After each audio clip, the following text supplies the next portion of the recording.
Naranasan kong pumasok sa bar dahil sa kapabayaan niya. Naiintindihan ko yung sobrang galit niya sa akin. Pakiramdam ko na ang sama-sama kong tao kahit na kami ang agrabyado ng mga anak ko.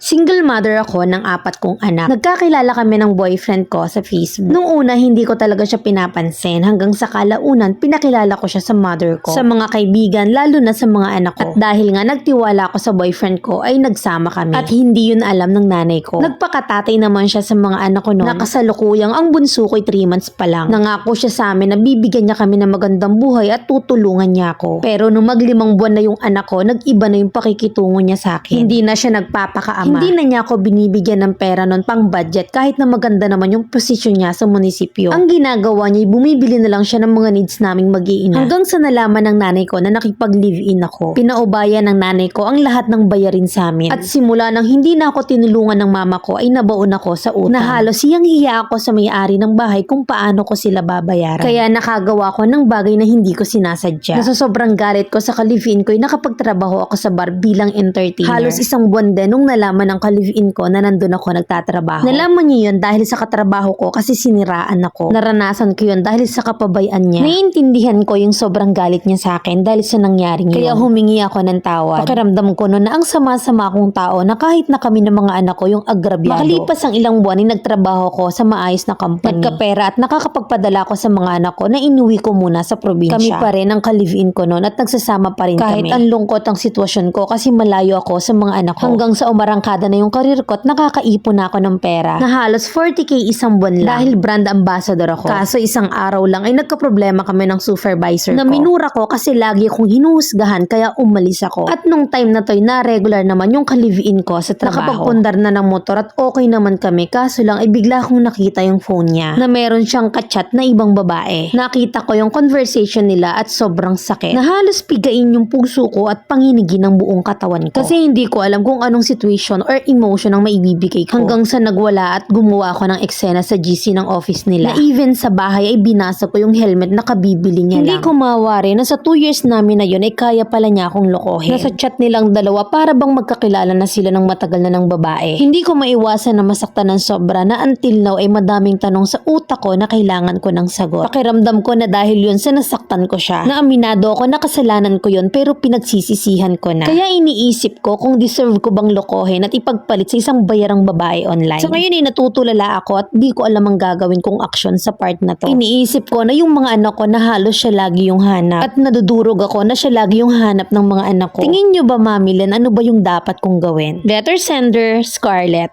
Teka lang hindi ko kasi makapa kung bakit ka nagkakaganyan eh. Asan yung kwento ng lalaki bilang ulirang ama at bilang mapagmahal na partner sa'yo? Na para magkaganyan ka, binabangungot ka ba? At sa una pa lang nag-expect ka talaga dyan sa lalaki mo to the point na sinisilip mo yung magandang posisyon niya sa trabaho. Be thankful ka nga dun sa part na nabibil niya yung needs nyo kahit na hindi naman talaga siya yung ama. Pero ang gusto mo cash talaga. At ang nanay mo na sumusuporta sa'yo, sinukuan ka. Dahil hindi ka muna na mahinga, 3 months pa lang yung bunso mo, umarangkada ka na. At dahil nga nalubog ka na sa utang kasi pinabayaan ka ng ina mo at hindi ka kayang isalba ng lalaki mo, inilaban mo na naman sa gera yung kipay mo. At ulala, kayo pa rin naman pala. At ngayon niloloko ka na ipinagpalit ka sa babaeng pakarat ka mo na hindi mo alam yung gagawin mo kasi nga hinahanap siya ng mga anak mo. Bakit naman siya hahanapin ng anak mo? Sa unang kwento mo palang hindi naman siya nagpakatatay. At nasa probinsya naman yung mga bata. Lahat ba ng kwento mo guni-guni? Kasi nalilito ako Parang ang asta mo kasi siya yung tunay na ama sa unang sadsad ng kwento pa lang. Ni-advise ko lang kaya mong itaguyod yung mga anak mo. Nakakapagtrabaho ka at may napapag-iwanan ka sa kanila. Ang problema mo, hindi mo kaya ng walang lalaki. Yan ang sisira sa diskarte mo. Hindi mo nabanggit na may work ka na, so sa tingin ko wala pa rin. May mga anak mo yung i-priority mo, maliliit pa yung mga anak mo Marami pang kakainin bigas. Kailangan nila ng ina na gagabay sa kanila. Sa kanila ka muna mag-focus, wag sa lalaki. 4 yan, nasa ng ama niyan? Doon mo sila ipaako. Humanap ka ng trabaho, yung marangal naman. Pagpahingahin mo muna yung kipay mo't baka pagod